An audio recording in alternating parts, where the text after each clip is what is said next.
And now, wrapping up Eastern Tennessee, part of the volunteer region, we have Saby from the mountain area. He's going to speak on gratitude.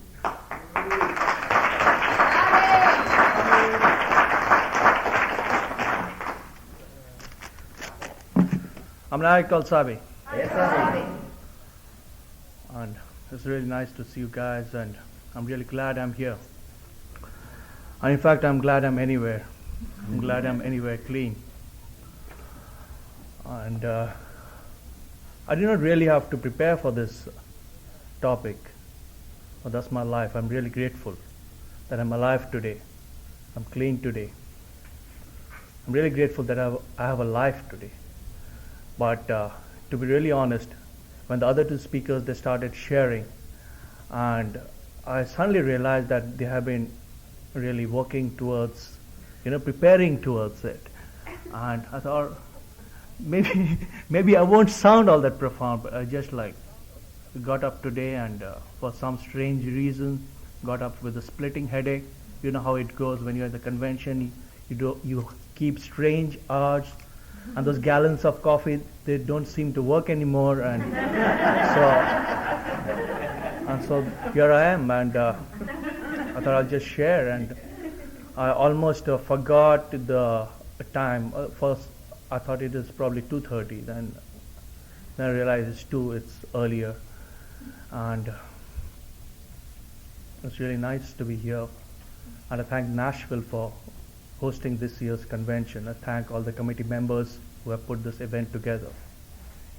It takes a lot of hard work to hold a convention, and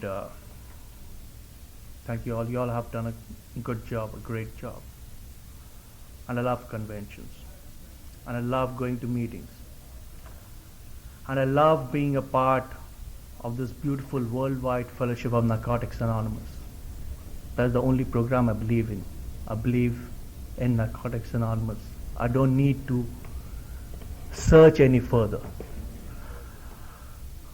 All my life I've been looking for that perfect high that is going to make me feel alright.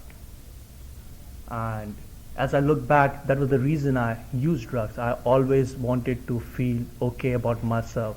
I wanted something. I wanted that magic fix that is going to make me feel good, because I was never okay with myself. And that perfect high I was looking for all my life, I found in the rooms of Narcotics Anonymous. Today I can leave a convention, I can leave a meeting room this high off the ground, and it has got nothing to do with drugs. And it's amazing. I can walk into a meeting room anywhere in the world, and the message is the same. The message is hope, the promised freedom. And that is so amazing. Even sharing about a couple of weekends back, I went to Knoxville for this meeting. It was a Friday, and I had wrote down with my sponsor, and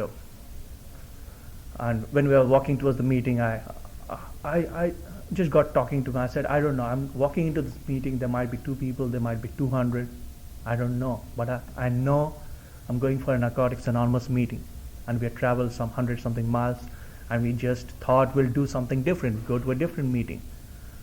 Walked in, there was a big meeting. I suddenly realized I knew about 25 addicts out there, and that's wonderful.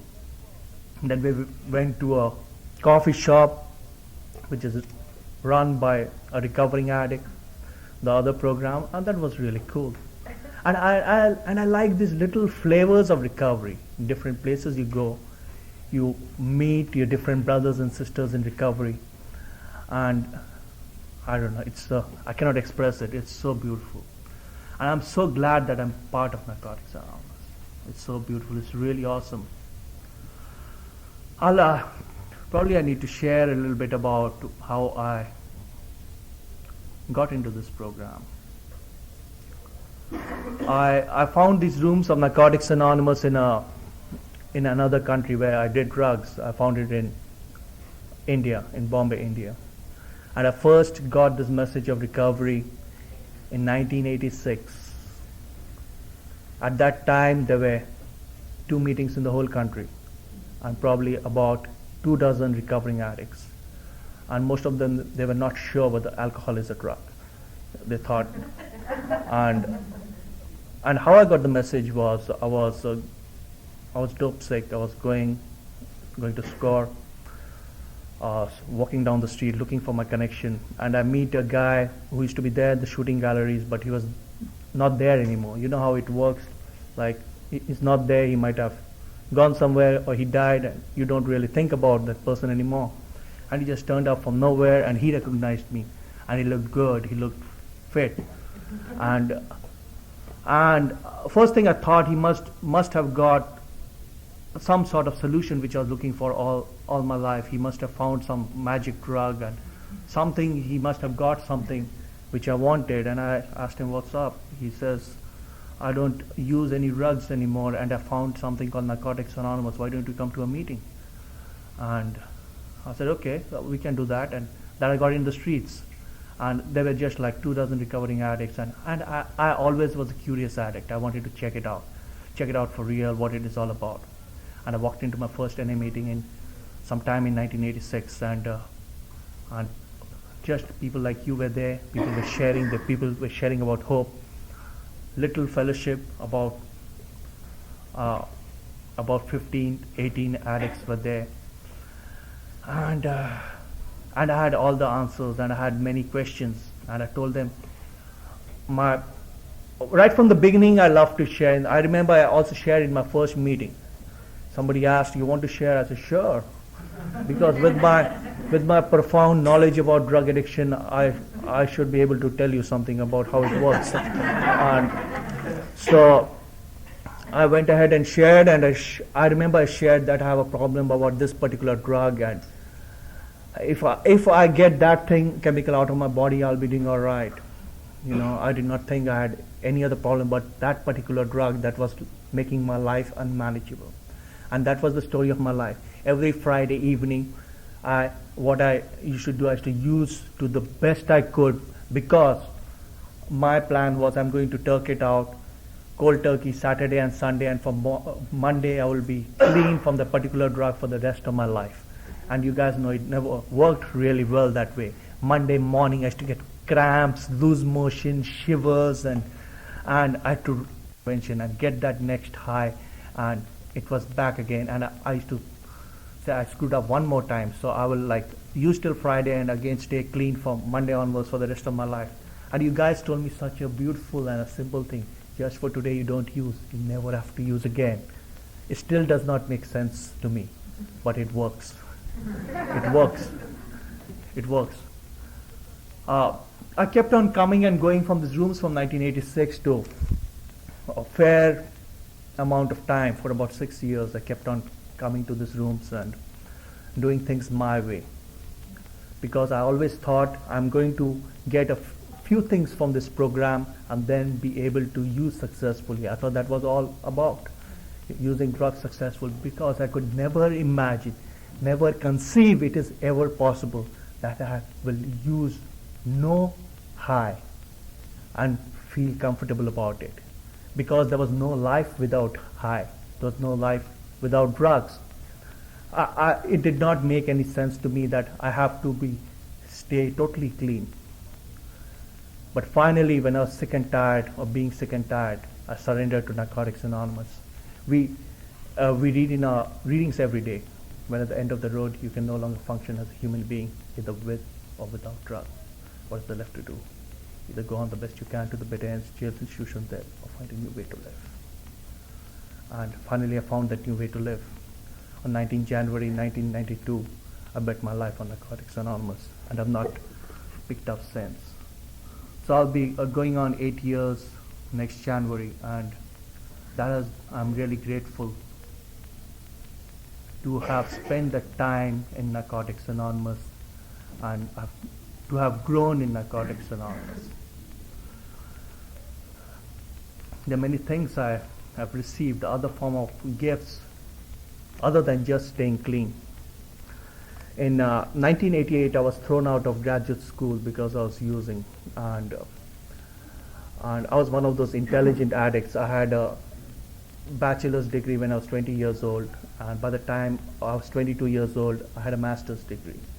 and I thought I was invincible. I could use drugs and nothing is going to happen to me.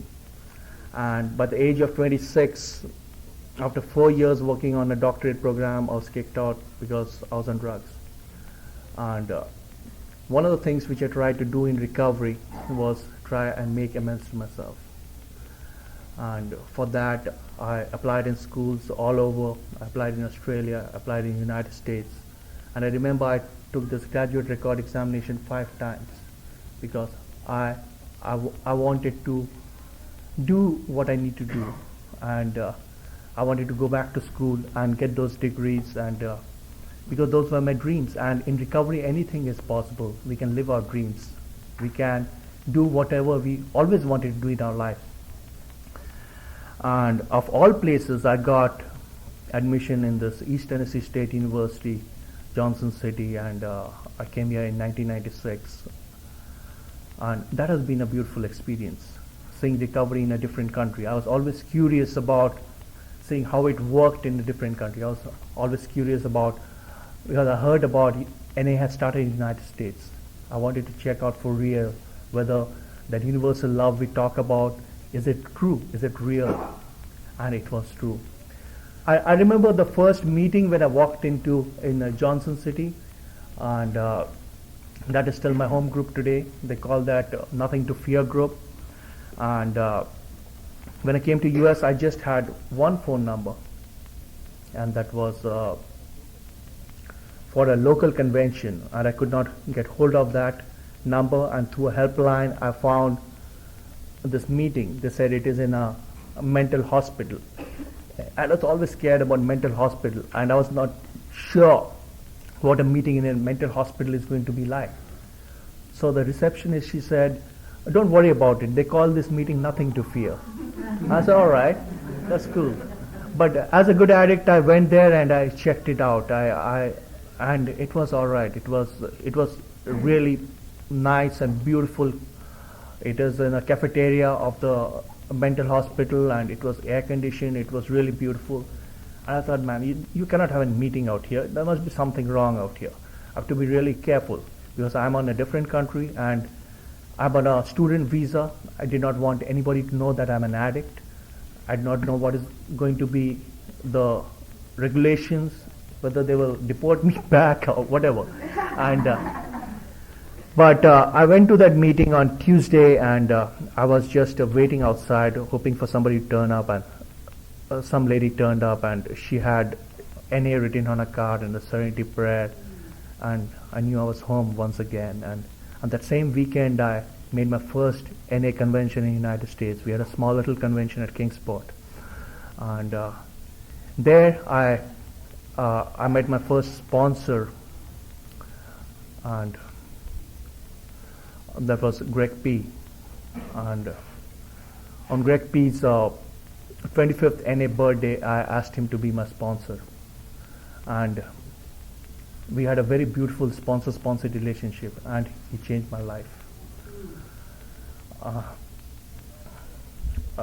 Last April 29th, Greg P. passed away, and he was 28 years, 6 months clean. And he really guided me through the steps, through all the principles of recovery. He showed me how to live the NA way of life. He brought me so close to this fellowship, and it was a grieving process for me. It still is whenever I think about what he meant to me and how the relationship that we had developed. And I'm really grateful for this fellowship of Narcotics Anonymous, that I had to come from, of all places, to Johnson City, Tennessee for my graduate degree, and I meet my sponsor, and I meet all these lovely people in recovery, and things start happening in my life. And a few days before he passed away on April the 1st of this year, that was my mom's birthday, and that day was my thesis defense for my master's. I came here for a master's program, and I defended my thesis. I got it over with, and I went and met my sponsor, and we went out and ate for the last time with him. And it was, and the thesis I wanted to dedicate to the fellowship, and I did not want to write any on it. So what I wrote in my thesis dedicated to my parents and all those wonderful people who inspired me on the journey, and people who know me, who they know whom I was referring to. I was referring to all you guys, all of you out here, all of you all over the world. They're responsible. They have played some part in what I am today. The things which I wanted to do all my life, I'm able to do a little at a time. And I got my master's degree, and then I moved on into a PhD program. Right now I'm in a PhD program, and it's really wonderful. I do service work in Narcotics Anonymous.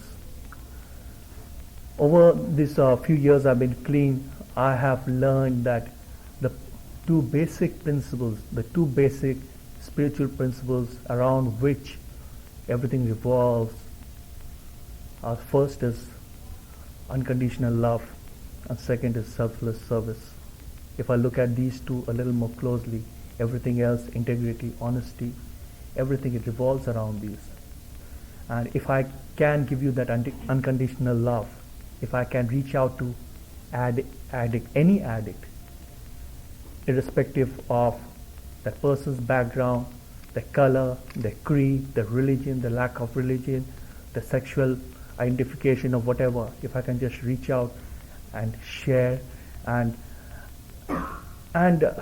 be a part of that person's life, if I can have that sort of unconditional love, and if I have that selfless service without expecting anything in return, that can be the grounding for my foundation in recovery.